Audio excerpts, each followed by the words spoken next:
sama sama vendornya itu. Artinya just gini, in case gitu just ya. in case betul. Kita harus siapin ada cadangan gitu. Kalau untuk terjadi apa-apa di tengah jalan gimana gitu. Ya, itulah yang disebut dengan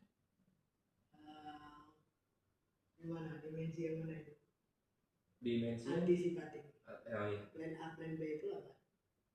Eh, Ayo, masih ingat nggak? Pembekalan. dimensi Bu. Iya. Divisi kompetensi. Nggak ada di situ pembekalan.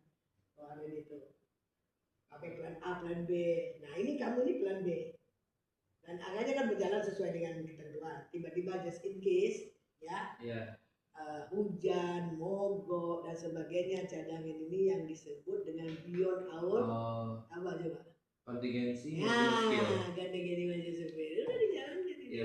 Ya, makanya. Oke, Jaya.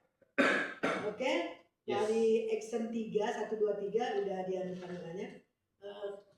Jaga-jaga, ya jaga-jaga khawatir terkait cuaca ataupun macet. Ya, dan penentuan moda. Ya betul. Penentuan moda juga menentukan juga. Ya betul. Kalau dari kita juga udah bikin SOP ya, karena kita kan dari user ya. Dari kita udah sampaikan juga sebelumnya bahwa kita hanya menerima request pengiriman itu H-2. Setelah H-2 itu kita nggak bisa request karena kita terlalu cepat. Kita juga kan kita ya satu kita perlu planning, kita perlu pesan kendaraan yang dimana kalau misalnya itu terlalu mendadak biasanya dari vendor transport kita juga harganya jadi naik. Kalian nggak mensyaratkan sama vendor itu, kalian nggak ada persyaratan bahwa saya mau drivernya udah certified, nggak ada. Ada dari kita harus punya ya, harus semua hidup lah, SIM, SNK, KTP, KIR itu harus semua hidup karena itu di gudang kita juga kita dokumentasi. Terus kita juga selalu mensyaratkan mereka harus menggunakan APD gitu.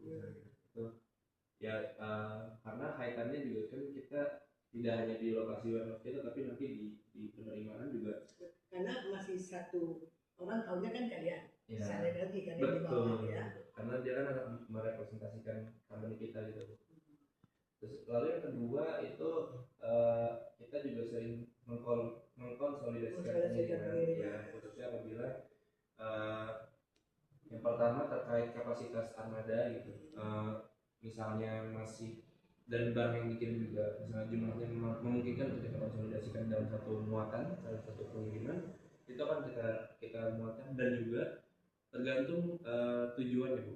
Apabila tujuannya misalnya masih searah atau misalnya tujuannya ini satu company tapi dua pabrik berbeda gitu, tapi hanya selisih jaraknya cuma 2 kilo misalnya gitu, itu kita akan konsolidasikan. Ya, betul. Kalian dewe Ya, kosong gitu untuk ya.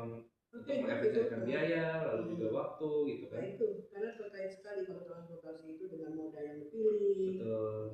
Bagus ini udah bagus. Itu siapa yang handle? Kalian juga. Ya, ada di hebat juga ya kalian yang ternyata ya. Semua dikerjakan ya. Padahal ini ada bagian tersendiri. Jadi setelah dapat ada kasus-kasus, nah dia menganalisa, nanti dia kirim sama kalian lagi untuk perbaikan. Tapi ini hebat kalian, ini super saya lihat. Makanya udah harus punya 3 sertifikat certified ya. Oke, lanjut. Kemudian ini kita biasanya program training software, biasanya ini internal kita. Oh, itu untuk ya, sisi ya. Kayak contohnya sebelumnya kan kita menggunakan SAP, kemudian sekarang kita ada buat WMS, kita ada yang baru itu Odoo. Ya, nantinya juga di tahun 2026 ini kita bakal beralih dari SAP itu ke HANA. Itu SAP juga tapi yang basisnya web. Kalau SAP sekarang basisnya aplikasi ya. Ya banyak lah, sekarang banyak sekali aplikasi dengan ngikutin aja. Kalau yang orang-orang masih zaman-zaman dulu masih SAP yang agak sedikit itu warehouse management ya. Terus sekarang ada lagi banyak. Warehouse management itu bukan hal-hal yang terbaru lagi. Oke, good, bagus. Action 4-nya. Action 5 nih, terakhir nih. Action 5 adalah terkait dengan kesehatan dan keselamatan kerja. Untuk yang poin pertama adalah melakukan inspeksi K3 harian. Jadi biasanya kita sebelum memulai pekerjaan harian kita melakukan induksi kepada seluruh pekerja yang di sini seperti disebutkan tadi, ada misalnya manpower ataupun operator forklift. Kita inspeksi apakah dia sudah menggunakan sepatu, apakah helmnya ada. Ya, seperti itu. Ini kewajiban penggunaan APD sama dengan poin 1 tadi, kita wajib menggunakan sepatu, misalnya rompi atau juga helm. Karena kan di gudang kan risknya cukup besar ya.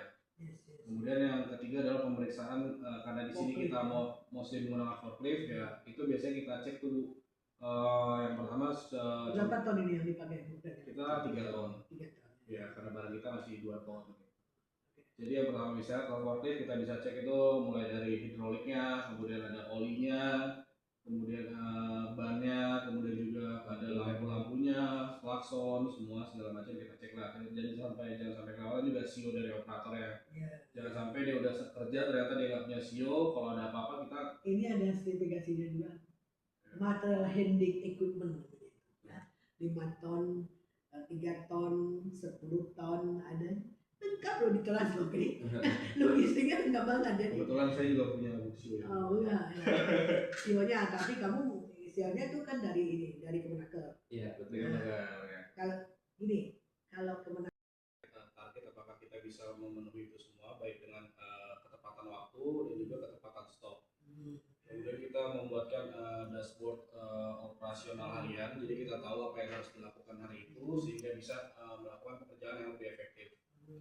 Kemudian ini ada root cause analysis. Root cause analysis ini adalah apabila kita terjadi miss atau ada kesalahan, misalnya dari pengiriman atau stok yang tidak sesuai. Mungkin dari sisi kesalahan pengiriman atau ada kurangnya barang yang dikirim, itu kita bisa cek apakah ada salah dari sisi inbound atau pada saat sisi outbound itu dari timnya tidak melakukan QC dengan baik.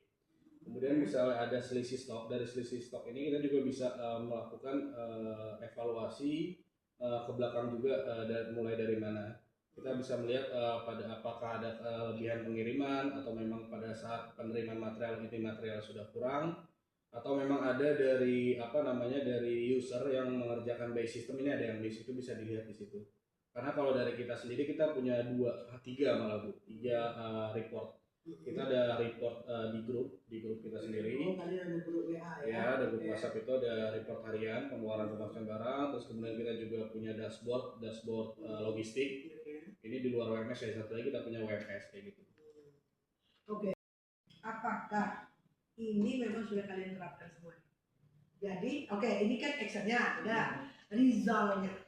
Ya, coba lihat resultnya. Hasil dari Yang diharapkan. hasil yang kita harapkan adalah dari point management action yang sudah kita sampaikan tadi adalah on time delivery meningkat. Oke, Jadi 20%. dengan kita sampai Mas Bimo melakukan perencanaan, kemudian juga ada antisipasi apabila ada cedera kabel gitu. Memang masuk mengalir ya, oke. Oke, yang kedua adalah akurasi stok meningkat ya. Dari 96 Dari menjadi 96 atau bisa mungkin hampir 100%. Hampir lah ya. Tadi kan sebenarnya naik ya, tapi tadinya kan pemakaian ininya masih 80% kan, jadi dengan action itu tadi akurasi stok jadi naik bahkan sampai dengan 99. Oke, good. Pemanfaatan layout ruang ya naik juga. Artinya banyak yang positif ya di sini ya. Ya, produktivitas tim juga naik. Oke. Zero accident. Wah, well done.